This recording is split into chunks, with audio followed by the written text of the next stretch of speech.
मैं कहना चाहता हूँ, देखिए डीजे हमें क्या आपत्ति हो सकता है, लेकिन बीइंग डॉक्टर मैं कहना चाहता हूँ, अगर आपके आसपास अगर डीजे चला जाता है तो कितने लोगों को हार्ट में प्रॉब्लम होता है। कई लगता है कि डीजे की आवश्यकता है देश को, क्या बताइए, कितना खराब लगता है। इज इट पॉसिबल कर रही है क्या? इरफान अंसारी महंगाई को रोकने की मांग कर रहा है और ये लोग डांस करने की बात कर रहे हैं।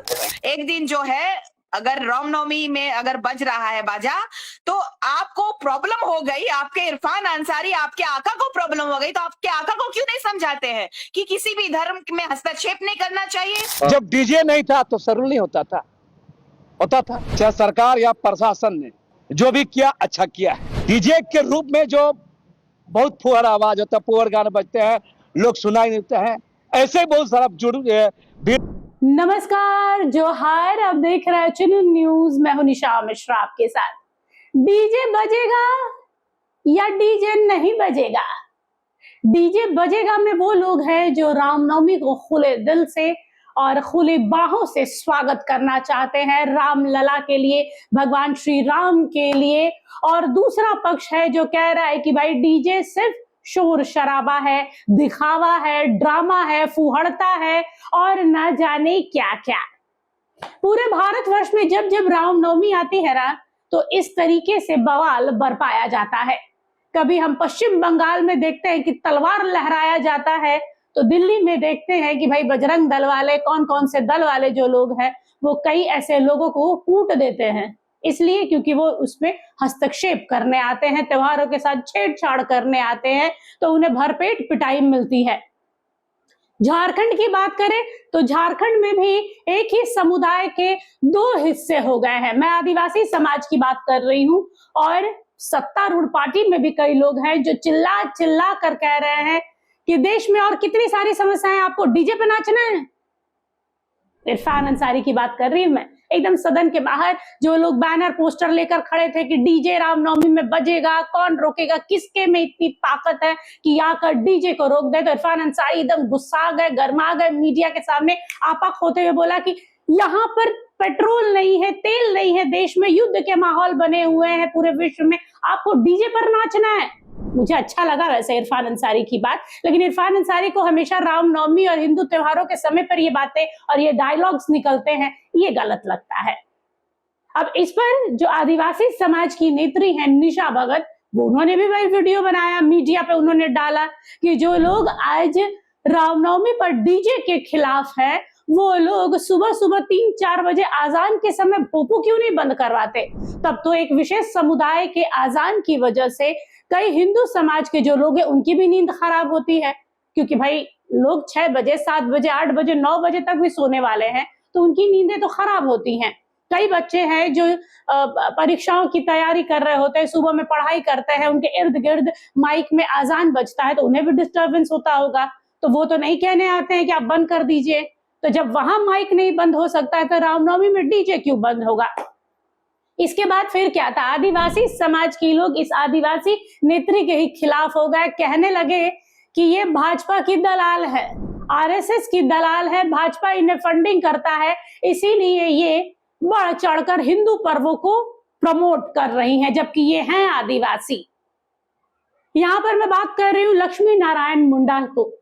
इन्होंने कल एक प्रेस कॉन्फ्रेंस रखा था, सरहुल को लेकर इन्होंने किया था ये पूरी बैठक, और इसमें इन्होंने बताया कि भाई सरहुल हो, रामनवमी हो या फिर कोई भी तीज त्योहार हो, इसमें आपको डीजे नहीं बजाना चाहिए। डीजे के लिए अलग माहौल होता है, तीज त्योहारों के साथ परंपराएं, संस्कृति जुड़ी होती हैं, इसमें डीजे की क्या जरूरत है, ये कुहड़ता है, नंगापन है और कुछ नहीं है। एक बार सुनते हैं लक्ष्मी नारायण सिंह मुंडा को।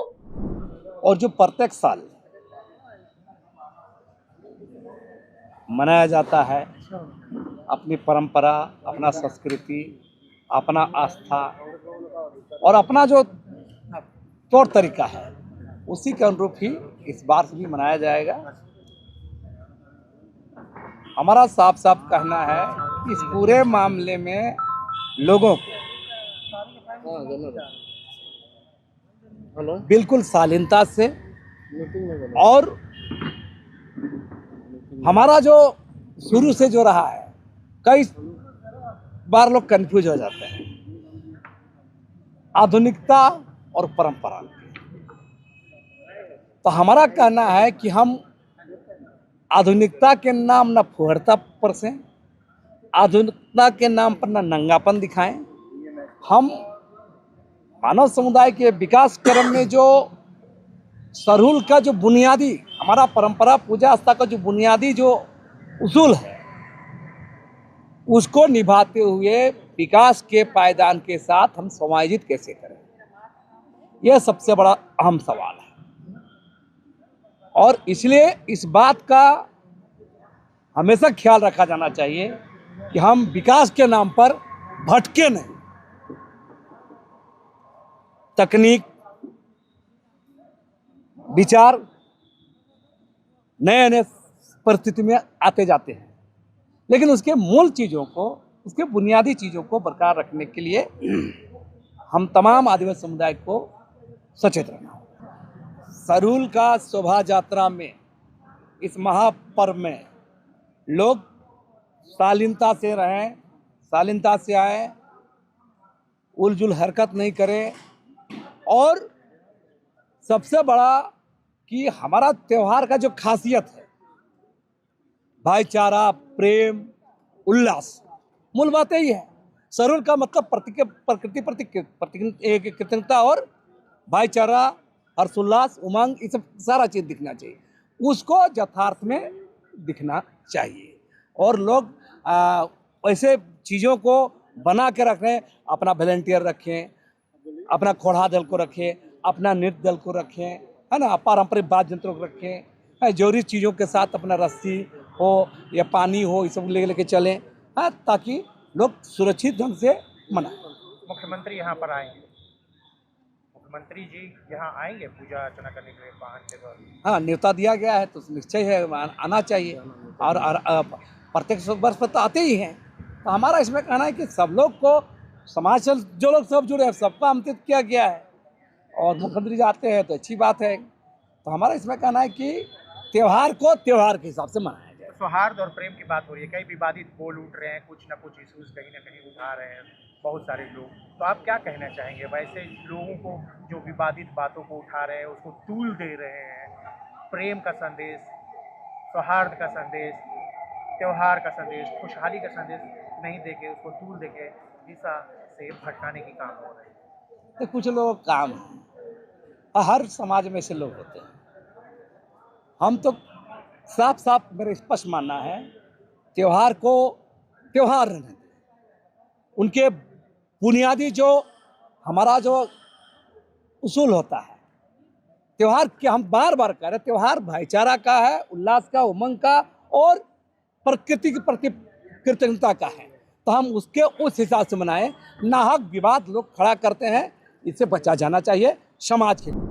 तो देखा आप लोगों ने, केंद्रीय सरना समिति से इस्तीफा देने के बाद से निशा भगत के खिलाफ कई आदिवासी नेता है वो खुलकर सामने आ रहे हैं, मीडिया के सामने। वो कह रहे हैं कि भाई जब तक वो पार्टी में थी, जब तक वो संगठन में थी, वो अलग थी, अभी वो बेबाक है, बड़बोलापन कहिए, कुछ भी बोल देती हैं। निशा भगत है जो ये कह रही है कि भाई हम पार्टी में रहेंगे तो धर्मांतरण नहीं होने देंगे, डिलिस्टिंग करवाना पड़ेगा, आदिवासियों का हक दिलाना पड़ेगा। आप चाहते हैं कि आदिवासी होते हुए भी हम चुप रहें, शोषित हो, शोषण हो हमारा, ये मैं नहीं होने दूंगी। और डीजे तो बजेगा। जी हाँ, निशा भगत ने खुलकर कहा है कि डीजे बजेगा और अगर डीजे बंद हुआ तो आजान भी बंद कर दीजिए। उन्होंने इरफान अंसारी को खरी खोटी सुनाई है। आदिवासी समाज के कई ऐसे नेता हैं जो डीजे के खिलाफ है, उन्हें भी खरी खोटी सुनाई है कि ये लोग सिर्फ आदिवासी कहने के लिए है, ये सत्तारूढ़ पार्टी के सिर्फ दलाल और कुछ नहीं। अब देखना दिलचस्प होगा कि लक्ष्मी नारायण मुंडा के इस बयान के बाद से आदिवासी नेत्री निशा भगत क्या कहती हैं। फिलहाल के लिए इस खबर पर बस इतना ही। देखते रहिए HNN न्यूज। नमस्कार, जोहार। आपको हमारा ये वीडियो अच्छा लगा तो इसे लाइक करें, शेयर करें और हाँ, सब्सक्राइब करना ना भूलें।